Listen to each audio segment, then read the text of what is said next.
हरे कृष्णा, राधे राधे। किशन दासी के चैनल में आप सभी प्यारे प्यारे बहन जी भक्तों का स्वागत है। और आप सब कैसे हो? कान्हा जी की कृपा से आप सब ठीक होंगे। तो आज मैं कार्तिक मास का 35वां अध्याय पढ़ रही हूँ, जो एकदम लास्ट वाला अध्याय है। तो बहुत अच्छा है, तो मैं आपको सुनाती हूँ। वीडियो पसंद आए तो लाइक शेयर कमेंट जरूर से कर देना। तो यहाँ पे तुलसी महारानी की सेवा पूजा यहाँ पे मैंने जोत जगा दी है। तो तुलसी माता है सुखदाता, तुम हो कृष्ण की प्यारी, जोत जगाए हम तेरी दिन रात, ये भक्ति है मेरी। और श्रीमन नारायण नारायण नारायण भजवन नारायण नारायण, लक्ष्मी नारायण नारायण नारायण नारायण नारायण, बोलो लक्ष्मीनारायण भगवान की जय। तो रोज़ की तरह आज के हाथ में ले लेंगे तिल और कथा शुरू करते हैं।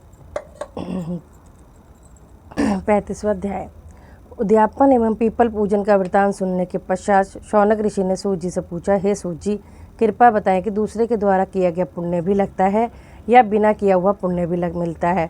तब सूत जी बोले, हे ऋषिवर, पाप अथवा पुण्य बिना दिए हुए भी लगते हैं। सतयुग में एक का किया गया पाप अथवा पुण्य कर्म पूरे राष्ट्र को, त्रेता में ग्राम को, द्वापर में कुल को और कलयुग में स्वयं को ही मिलता है। एक ही पात्र में भोजन करने वालों को पाप पुण्य का आधा आधा फल प्राप्त होता है। पर निंदा करने, सुनने अथवा चिंतन करने वाले को भी पाप पुण्य मिलता है। दूसरे का धनादि चुराकर दान देने वाला भी पाप का भागी होता है। हे ऋषिवर, पाप और पुण्य का उपदेश करने वाले को छठा अंश प्राप्त होता है। प्रजा का छठा अंश राजा को प्राप्त होता है। इसी प्रकार शिष्य से गुरु, पुत्र से पिता तथा स्त्री से पति भी छठा अंश पाते हैं।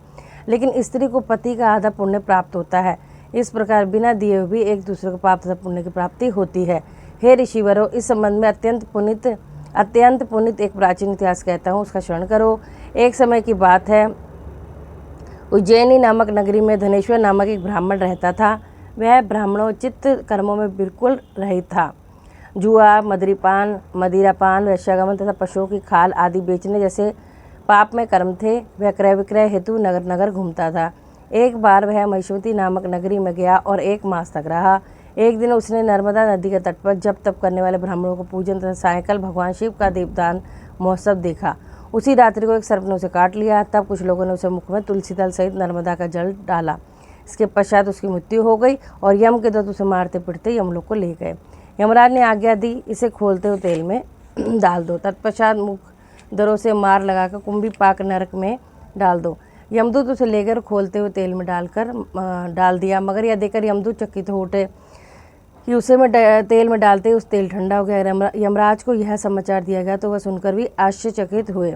ठीक उसी समय महर्षि नारद यमराज की सभा में जा पहुँचे। यथोचित आदर मानकर जब यमराज ने उन्हें यह घटना बताई तो वो बोले, हे धर्मराज, धनेश्वर, महापापी होते हुए कार्तिक मास के व्रत करने वालों की सत्संगति के कारण पुण्य आत्मा हो गया है।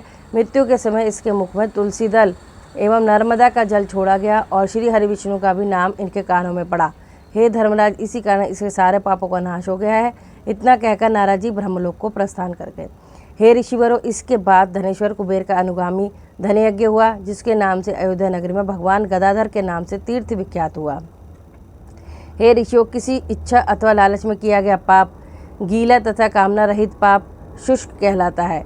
इस कार्तिक मास के व्रत का यही प्रभाव है कि इसे गीले तथा शुष्क दोनों ही प्रकार के पाप नष्ट हो जाते हैं। इति श्री कार्तिक महात्म्य समाप्त। तो यहाँ पे कार्तिक महात्म्य समाप्त हो गया है।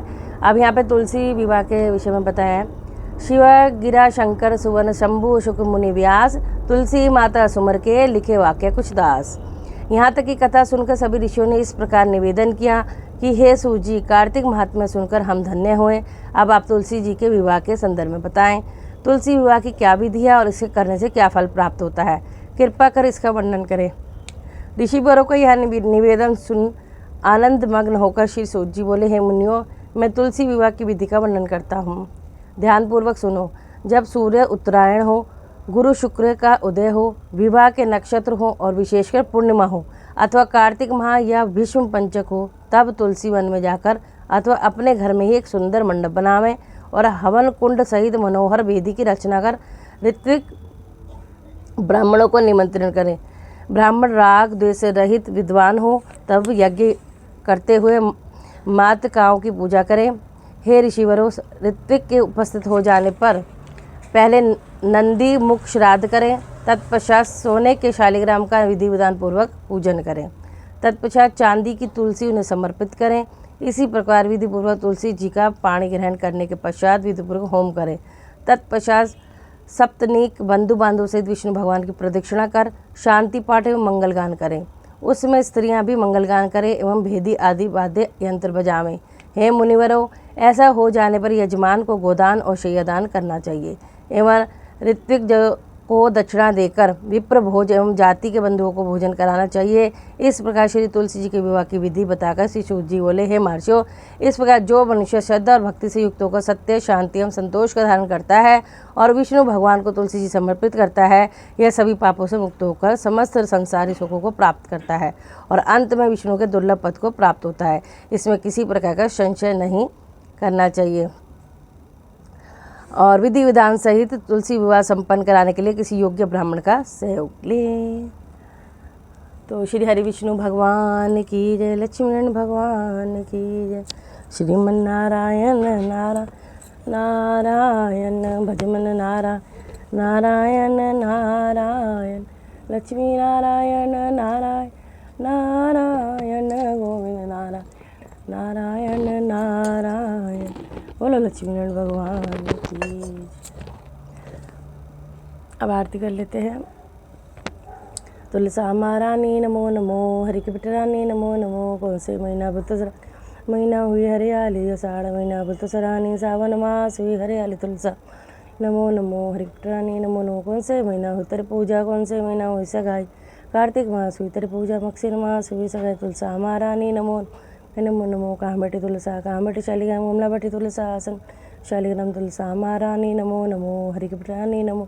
56 भोग 25 व्यंजन में तुलसी ने एक भी पूजन तुलसा महारानी नमो, हरि की पटरानी नमो नमो। जो तुलसी जी की आरती गावे वसी वैकुंठ परम पद पर, जो तुलसी जी की आरती गावे मनवांछित रिद्धि सिद्धि पावे तुलसा नमो नमो, हरि की पटरानी नमो नमो। तुलसी माता सुखदाता तुम हो कृष्ण की प्यारी, जो जगह हम तेरी दिन रात भक्ति में तुलसी माँ को प्रणाम करती हूँ, आंवला देव को प्रणाम करती हूँ, शालिग्राम जी को प्रणाम।